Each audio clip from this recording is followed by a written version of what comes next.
ఈ యాత్ర 2 స్టోరీ వేరు, రియల్ లైఫ్ స్టోరీ వేరు. స్టోరీస్ అన్నీ కల్పితమే, ఎలాగైనా రాసుకోవచ్చు. కానీ రియల్ లైఫ్ జరిగే స్టోరీస్లో స్టోరీస్ ఉండకూడదు, నిజాలే కనిపించాలి. ఈ యాత్రలో డాక్టర్ వైఎస్ రాజశేఖర రెడ్డి గారి జీవితాన్ని ఆవిష్కరించిన మహి వి రాఘవ ఇప్పుడు యాత్ర 2లో జగన్మోహన్ రెడ్డి చెప్పిన స్టోరీని మాత్రమే స్క్రీన్పై తీసుకొచ్చే ప్రయత్నం చేశాడు. నాకైతే నచ్చలేదు గాయస్. మొత్తం జగన్ భజనే ఉంది సినిమాలో. వైఎస్ఆర్ రెండోసారి సీఎం అవడం నుంచి యాత్ర 2 స్టార్ట్ అవుతుంది.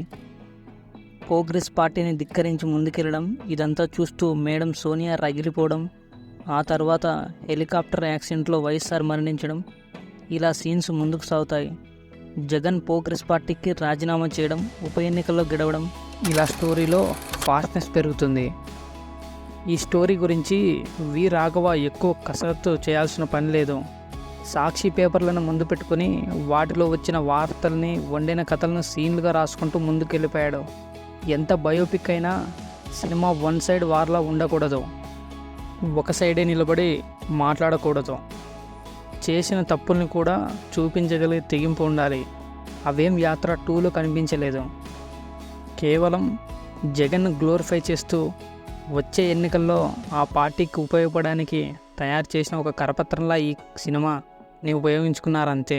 వాళ్ళకేం కావాలో అదే రాసుకున్నారు, అదే చూపించారు.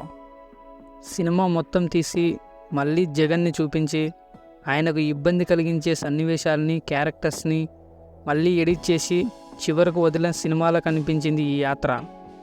యాత్ర 1 వైసీపీ ఆడియన్స్కే కాదు, నార్మల్ ఆడియన్స్ కూడా నచ్చిందంటే కారణం ఆ స్టోరీలోని ఎమోషన్. అదే యాత్ర 2లో మిస్ అయింది. సినిమా చూస్తున్నంతసేపు సాక్షి టీవీలో స్పెషల్ బులెటిన్ లైవ్ స్ట్రీమింగ్లో చూస్తున్నంత ఫీల్ కలుగుతుంది. మధ్య మధ్యలో శుభలేఖ సుధాకర్ ఇచ్చిన ఎలివేషన్స్, టేకింగ్లో క్వాలిటీ ఇవేం లేకపోతే ఈ సినిమా కాస్త ఎలక్షన్ క్యాంపెయిన్లా మారేది. Coming to actor performance, Jagan క్యారెక్టర్లో జీవా పర్ఫెక్ట్గా సెట్ అయ్యాడు. జగన్ బాడీ లాంగ్వేజ్ని జీవా మక్కి దింపేశాడు. సోనియమ్మ గెటప్ బాగుంది. శుభలేఖ సుధాకర్ ఇచ్చిన ఎలివేషన్లు అదిరాయి. That's it guys. మీరు మూవీ చూస్తుంటే మీకు ఎలా అనిపించిందో కామెంట్ చేయండి. అలాగే మన ఛానల్ని సబ్స్క్రైబ్ చేసుకొని పక్కనే ఉన్న బెల్ ఐకాన్ని ఆన్లో పెట్టుకోండి.